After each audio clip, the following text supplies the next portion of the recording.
Good night, everybody, and welcome once again to another Line Vibe Live podcast. I'm your host, Yori Armin Kemp, here from the beautiful islands of the Bahamas, and thank you for joining me for another Line Vibe Live podcast. I've got a few things to talk about tonight, but I first want to get off with how was your week this week? How did things go with you this week? I had a pretty swimming week. I had a good week. I'm graduating in May. I'm graduating with my LLB in May, God willing. And so we're getting there. Next thing is off to bar school, and then we try to see if I can become called to the bar and become a practicing lawyer in the Caribbean. So yeah, it's been a long ride, and I'm looking forward to it, man. But how was your week? It was a pretty slow week. Nothing much really happened in the news today, even though a few things have been happening around the region. I'm going to talk about that later on. But before I do that, if you have not done so, please like, share, and subscribe to our Facebook, YouTube, and Twitch page. That's Line Vibe 77. That's Line Vibe 77 on Facebook, YouTube, and Twitch. That's Line Vibe, the number 77 at Facebook, YouTube, and Twitch. Okay? Let's start right off with talking about what's happening. I don't know, people were so upset in Martinique, but apparently the residents of Martinique, the French protectorate in the Caribbean, Martinique, and the other one is Guadeloupe, they've been protesting the government over high cost of living issues, as well as after a curfew was imposed on the island last week. They've been burning places down. If you go to the Caribbean Magazine Plus, our magazine, you will see, and I have the story right there on our page. So if you go there and you look at the story, my people in Martinique are pissed. The restrictions came after violent protests, the curfew restrictions, rather, came after violent protests broke out on the island last week over the high cost of living, with gunfire injuring at least 6 police officers actually, and 1 civilian.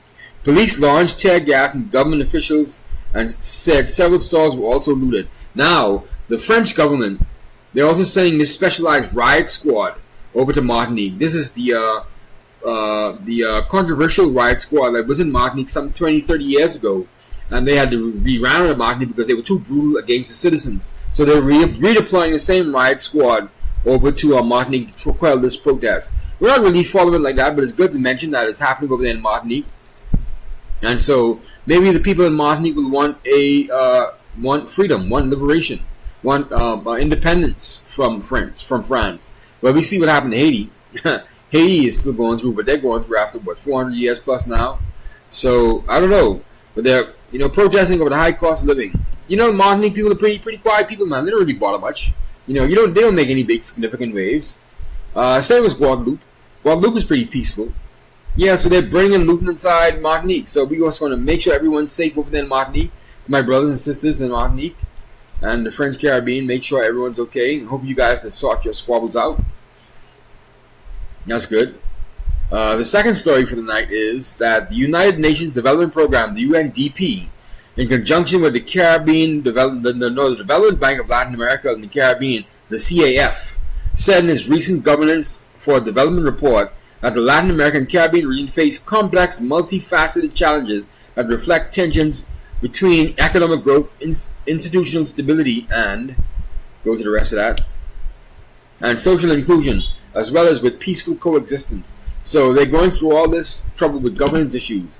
They're having a hard time trying to keep, social cohesion and social inclusion at the forefront when all these governance challenges are happening. The UNDP report also said, in the current context of increasing inequalities and greater socio-political tensions, effective democratic governance becomes critical to guide construction of an improved new normal, one that is more inclusive and responsive to citizens' demands for distributed justice, social cohesion, and expanded opportunities, as outlined in the SDG 16, the Sustainable Development Goal 16.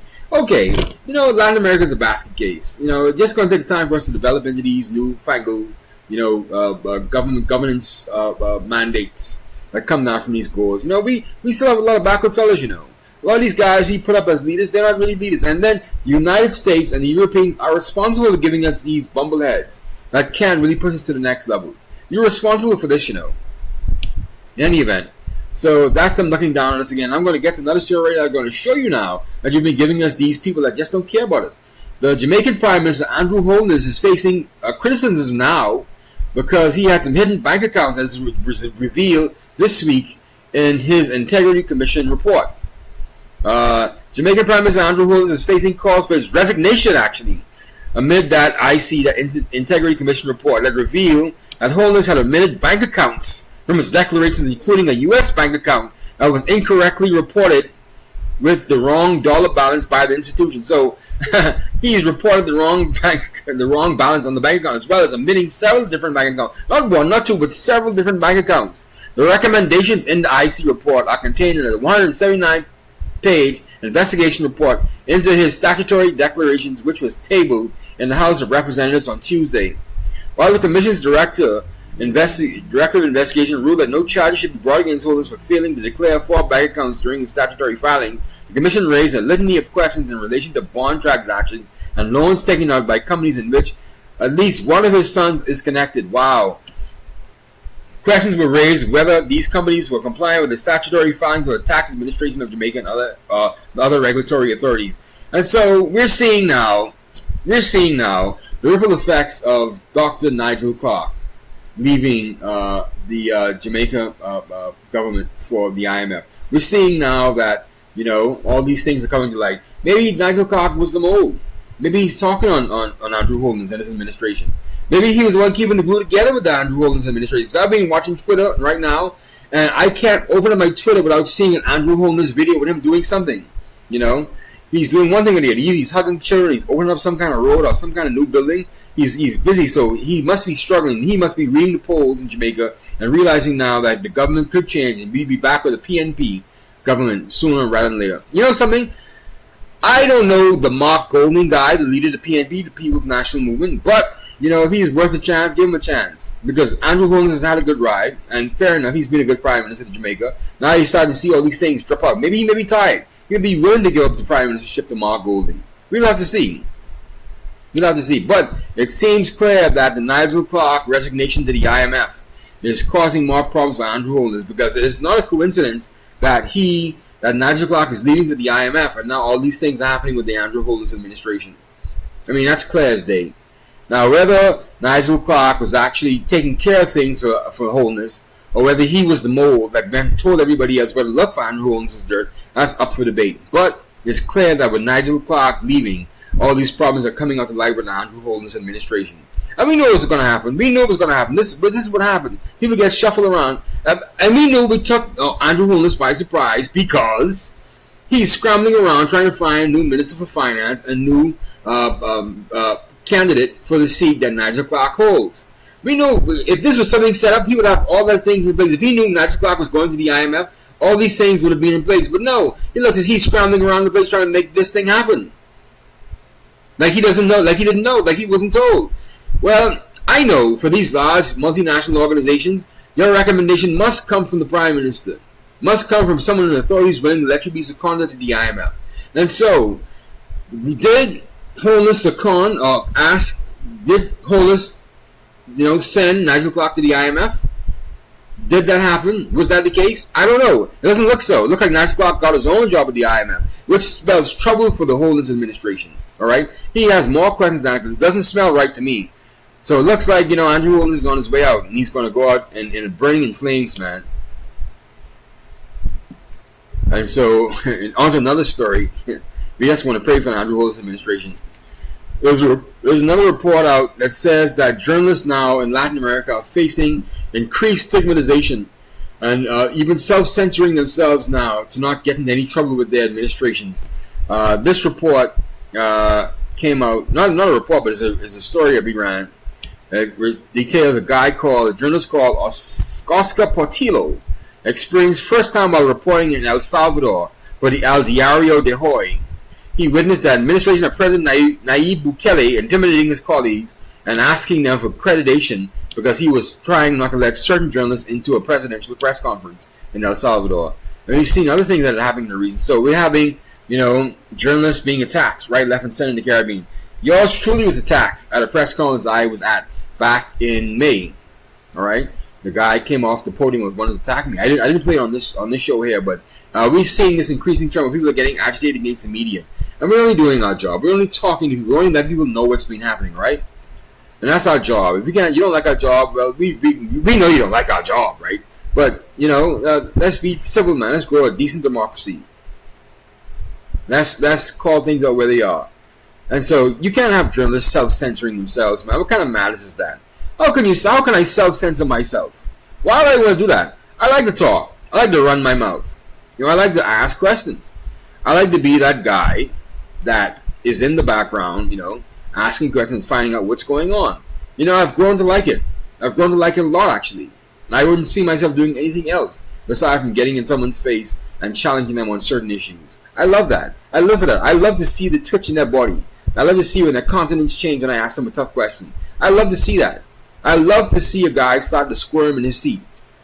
And really, I get off from that, man. I do. But we can't go around attacking journalists for doing their job, man. Now, if it weren't for journalists, your democracy, your country would be a whole hell of a lot worse. I dare to say, if it wasn't for the media. Let's talk about the Hurricane Helene now. That's been battering South Florida and Georgia now. I'm going to play you a video from the MSNBC report that brings you up to speed of what's been happening on Hurricane Helene that's been, battering Georgia and battling Florida. It's bringing forward, sustained winds, and at least 42 deaths across the southeast have been reported as a result of the storm. Let's watch this video right now from the MSNBC report. Let's see what they have displayed from State themselves. Let's go. A life-threatening situation as Tropical Storm Helene continues to churn through the southeast this morning. We're seeing flooding everywhere, tons of water inundating Florida and Georgia and beyond. This powerful and deadly system made landfall overnight as a Category 4 storm, the strongest hurricane to ever hit Florida's Big Bend region, with winds over 140 miles per hour and a, quote, unsurvivable storm surge. The impacts now spreading. A fire department in the Atlanta suburbs releasing this video of a water rescue for a woman, her baby, and their dogs. And this storm is not done yet. Let's get right to NBC's Marissa Parra, who is with rescuers in Tampa. Marissa, what's happening there? Hey there. So I want to kind of set the scene for you.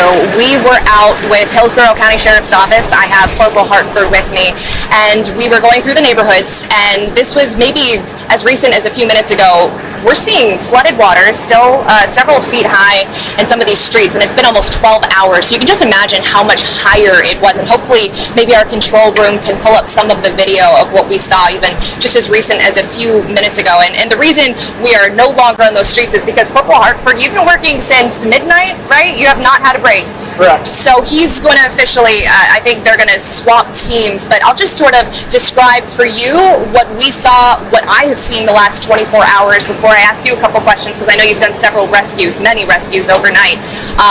So as you can see, lots and lots of cleanup to be done, and clearly now we are seeing daylight. We are getting a better scope of the damage, and we know, we have heard from all kinds of regions, whether it's Steinhatchee, whether it's Clearwater, whether it's Horseshoe Beach. I spoke to the mayor and he called it nothing short of catastrophic, and so I think we're going to have a better sense of what that looks like. But I can tell you on the ground what I'm hearing over and over and over again, including from folks like Corporal Hartford who are seeing it firsthand.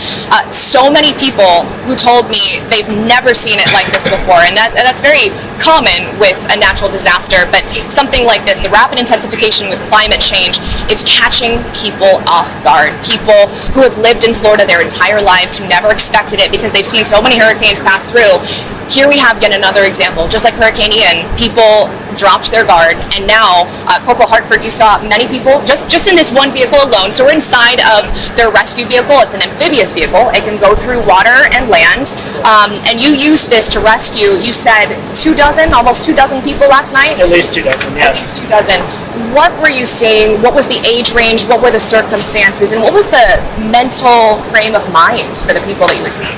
Yeah, I mean, we had everything from kids to the elderly. Everyone was in shock. Everyone's kind of sentiment was that they didn't expect this, the storm surge being high, the damage, them not being able to use their vehicles to get out because the water was so high. That was pretty much the consensus of everyone we spoke with last night. And you saw people, you said a 97-year-old woman, and she was very afraid, and she was almost in a dire situation, you said. Yeah, she was bedridden, so we actually had to fully get her out here, get her to medical care, and she is now safely at the hospital.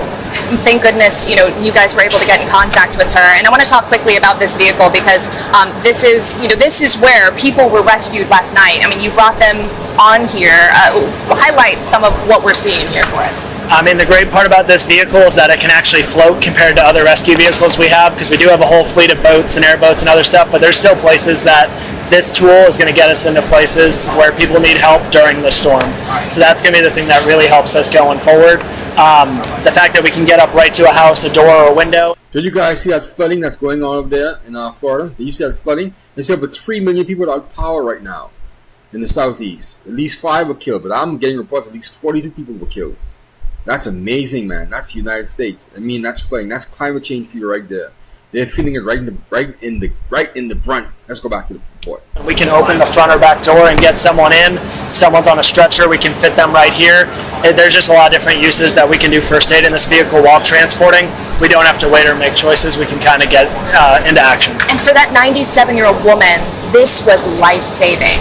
Yes, definitely. It took 2 of us to carry her out, and then her adult daughter as well. We had to get out, and we got them safely to an ambulance, which was still a couple miles away from their house because the flood water is so bad. And remind me, how long have you had this vehicle before? We literally just got this vehicle within the last year, and actually we've seen its value that the sheriff actually was generous enough to make it a priority to be a part of this year's budget. So that we have 2 now, and it's been a great tool for us. Well, Anna, and thank you so much for allowing us to see it firsthand. And I want to point something out. We were going on a tour and kind of getting a sense of the vehicle's capabilities. They had said that it seemed like the rescues were sort of dying down. We were driving and we saw these guys got flagged down by someone that was passing by saying, hey, you guys might want to check up on this one house. And we're still awaiting official confirmation, Anna, but I will say that it doesn't look good. It seemed like a very grim situation. I'll just say that. There were a lot of trying and very emotional family members outside of that house. And we don't have more details than that. But Anna, I think that is a very sobering reality here.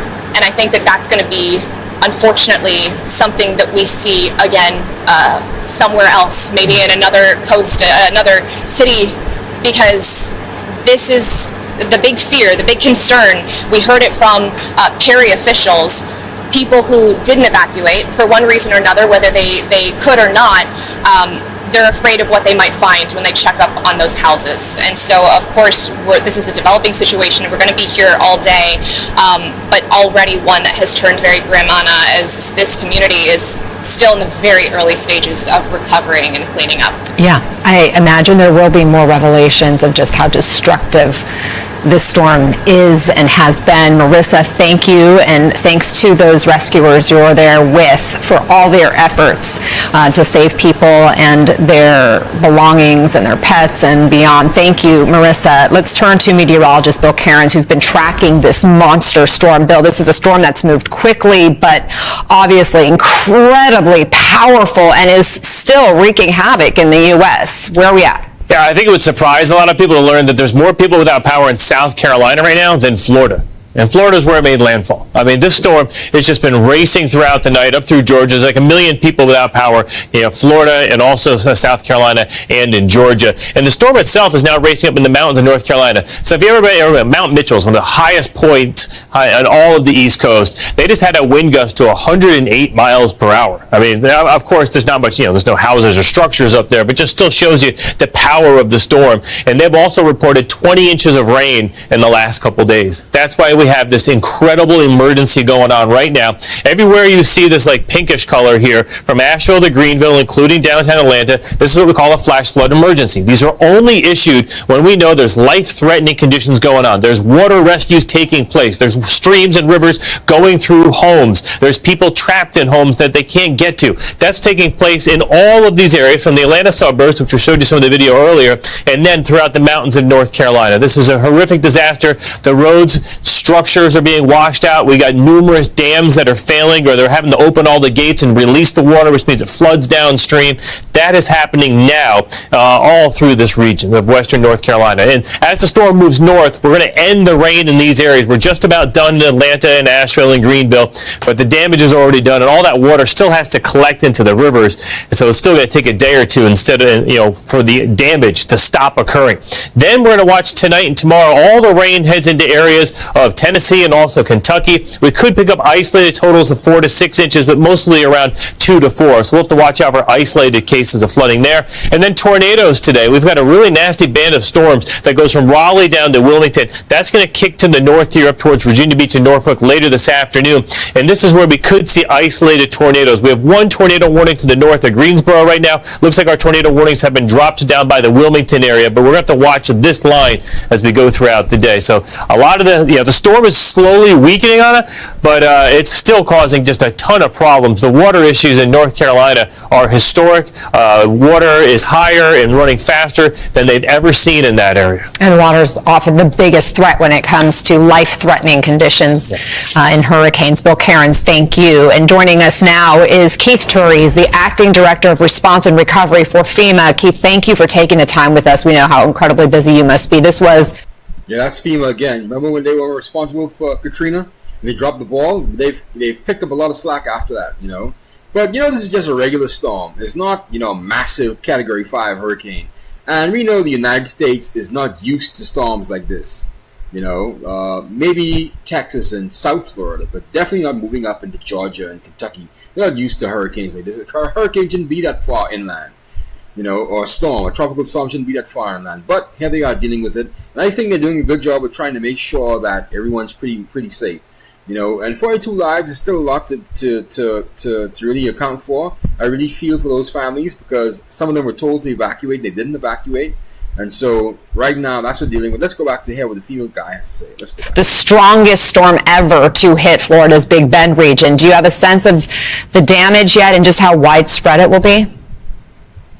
Yeah, obviously a very significant storm, and I think we're seeing and expecting there to be significant damage throughout Florida, in the Big Bend region, and even going around to the western coast of Florida. That's such a large storm with such a large wind field is going to generate a lot of storm surge, is what happened, and so we expect to see damage throughout Florida, and as your reporter was just mentioning, through a number of other states. And just important to remember, this is still a very active situation. There are portions of North Carolina and South Carolina are still being impacted, and rain to come in Tennessee and Kentucky. And so very large storm, varying impacts across many different states. The focus today is still keeping people safe, conducting those search and rescue operations to make sure we can help anyone who may potentially need help as the storm clears, and then we'll move on to getting a better sense of what those impacts look like. And I understand you deploy people and resources in advance. What kind of challenges are you facing at the moment? Yeah, I think right now the biggest concern, of course, is in daylight came in Florida not too long ago. So getting out there, making sure we get a sense of what actually the impacts were. That's done with the state and local officials, making sure we know where exactly to react to. We pre-position, as you said, resources from Florida all the way up to North Carolina. And now we come to the point where we're employing those resources, putting them out in the field to do their work. And so getting a sense from where to send them. So doing that quickly, managing those resources appropriately, and then still messaging that even though it's down to a tropical storm, but there are still hazards that are happening. So making sure people take this seriously throughout the rest of the day and even into tomorrow in some areas. We have already seen deaths reported, 3 in Georgia, 1 in North Carolina, at least 2 in Florida, and of course that death toll could still climb. What's your fear over the next 24 hours with this storm? Yeah, I mean, our hearts go out to everyone that's impacted by it. It's obviously, we never want to see loss of life. Everything that we're doing with all of our partners in advance is try to minimize the risk to to the folks that are in the path. And so, again, that's just an important reminder to make sure that people still do what they can to stay safe. Most people don't realize that a lot of times some of the injuries and fatalities that happen after a storm are in those hours after, either from walking through floodwaters, driving through floodwaters, down power lines, using a generator too close to your home. So the risk is not gone, and that is the ultimate focus for everyone, is to keep people safe. Once we get through that portion, we'll move into an assessment phase with all of our partners at the state and local level, determine what those requirements are going to be for recovery and what other type of support we'll be able to provide. Well, there you have it. That's the MSNBC report about Tropical Storm Helene. And we just want to pray for those people in South Florida, because we know exactly what it is to go through a hurricane, right? Or go through a tropical storm like that. And we just want to wish them all well, And, they say it's the strongest hurricane, the strongest storm that ever hit a particular region in central United States, Kentucky and the Georgia plains and the south and the northern Florida plains. So we just want to make sure that those guys are okay. And we know how it is when people got to go out, and after the storm they're going out, they're rummaging through things, and they're walking through floodwaters, and they're coming across debris and things of that nature. So it's going to be some time after the flooding starts to recede and people start to get their lives back together. All right, now on to another story tonight. Actually, a sporting story. Actually, did you guys watch the heavyweight fight between Daniel Dubois, the IBF heavyweight champion, and the former unified heavyweight champion Anthony Joshua? Anthony Joshua got his ass kicked. I'm going to replay the highlights for the fight right now. Let you see what happened. Anthony Joshua got to be finished now. He ducked Deontay Wilder. His whole career, he ducked Deontay Wilder. To go out like this, he lost to Alexander Usyk twice. He was knocked out by Andy Ruiz. He came back and he beat Andy Ruiz in the rematch, and now he's being knocked out stone cold by Daniel Dubois, a guy who already beat him up in sparring. Apparently, this goes back to some sparring wars. Daniel Dubois is only 26 years old. Anthony Joshua's 34. Let's go and let's watch this the highlights of this fight right now. Look at that KO. He timed him just then. He timed him so perfectly with that. And that's how Anthony Joshua got knocked out by Andy Ruiz back in the day. Getting caught up in the exchanges. And it's the same thing. Let's go right back and let's see that exchange again. Let's go back. Always got your back, no matter what. You see, there's no moaning from him after that knockout. Remember after when he lost to Alexander Usyk the second time? There was a lot of crying and complaining and carrying on and a bunch of bullshit. Rambling off the top of his head. Alexander Usyk didn't have the power to really stop Anthony Joshua, but Daniel Dubois did and stopped him cold. That's the former unified champ just then. This is the guy who was running from Deontay Wilder all these years, didn't give us the fight at his prime. We wanted to see that fight. Now we don't want to see any of you guys anymore. We don't want to see Deontay Wilder. We don't want to see Anthony Joshua anymore. Anything. Just retire. You may make a few dollars, but no one's really going to watch you like that anymore. You're damaged goods. You can't win. You can't win at the big fights anymore, Anthony Joshua. You got stopped. You're finished now. And maybe you should go with Deontay Wilder. But you know something? There's some people who may still want to see that fight. And who knows, they may make the fight, but, I don't think anyone really, really cares for that to that great extent. Let's go back to the Top Box Show, huh? We talk about the protests in Martinique right now. The residents protesting in Martinique right now over the cost of living. And they've called in a curfew, and they've also called in the French riot police to Martinique to help quell the protests in Martinique. This is the famed riot police that were banned from the island some 40 years ago. And so they brought them back. So let's see how it's going to work out in Martinique right now. We also have the UNDP report in conjunction with the Development Bank of Latin America and the Caribbean, CAF. They talk about governance institutions inside the Caribbean and Latin America. They say they face complex and multifaceted challenges with dealing with social inclusion and institutional stability, and saying that we have eroded governance institutions, and we can't really monitor ourselves. I mean, this is not new news. We just need to continually fix some of these structural deficiencies that we have across the region, and that could happen. And we talked about Jamaican President Andrew Holness. He's facing calls for his resignation over an Integrity Commission report, 179-page report that detailed that, amongst other things, he had several bank accounts that he didn't declare in his public declarations. And one of the bank accounts he declared, the U.S. bank account, had the wrong balance on it.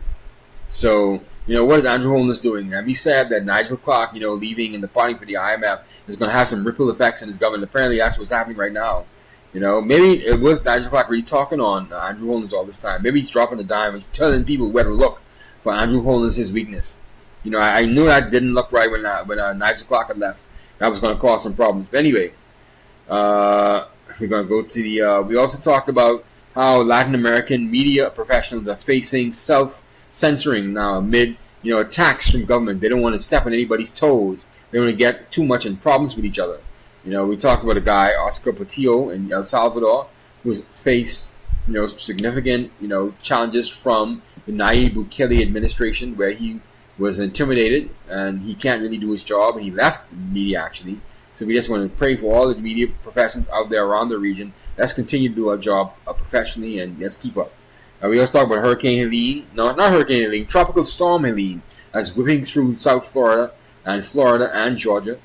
It's apparently the strongest storm that ever hit that upper panhandle of Florida and the upper part of Georgia. It's probably moving into Kentucky right now by tomorrow. It'll dissipate over land sooner rather than later. And so we just got to keep on watching that to make sure no one else is hurt. They said about 42 people have died already in the storm. And so we just want to keep praying for those persons that if you can get to high ground and evacuate, please. And we also saw, the fight between Anthony Joshua and Daniel Dubois. Anthony Joshua got his ass kicked. He's finished. That's a wrap for him. It's over. He can't come back anymore. He ducked Deontay Wilder his entire career. He ducked Tyson Fury as well too. Didn't want to fight. Just walking around like a supermodel and can't fight. That's the gold medalist. That's the Olympic gold medalist right now, getting his ass handed to him. But that's our show for tonight, ladies and gentlemen. I thank you for joining us for another Lion Vibe Live podcast. Please join us again next week, Friday, for another show. I hope you guys have a great weekend. Don't forget to like, share, and subscribe to our Facebook, YouTube, and Twitch page. That's Lion Vibe 77. Lion Vibe 77 on Facebook, YouTube, and Twitch. Okay? Thank you so much for joining me for this another Lion Vibe Live podcast, the show. I'll see you again next week, God willing. Goodbye.